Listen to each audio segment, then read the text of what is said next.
Nag-inspeksyon sa NAIA Terminal 3 ngayong umaga si Transportation Secretary Vince Dizon. Silipin natin ang sitwasyon doon sa unang balita live. Bam, Alec. Bam.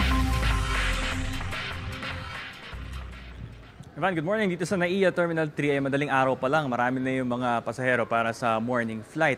At nandito rin tayo sa OFW Lounge kung saan marami rin yung mga, iba-iba kasi yung nature ng biyahe. May mga bakasyon at meron ding mga trabaho. Kaya nandito rin kanina, nag-inspection din this morning to si Arnel Ignacio ng DMW para tiyakin din yung sitwasyon ng mga OFW. Nagkaroon din ng inspeksyon si DOTR Secretary Vince Dizon dito sa NAIA Terminal 3. Kanyang tinignan ay itong immigration line kung tuwing panahon ng rush hour ito ba ay mahaba ang pila. So far this morning, ito ay nabawasan yung pila. Hindi raw ganun katulad nung nakaraang linggo na hanggang entrance ng immigration area yung haba ng pila.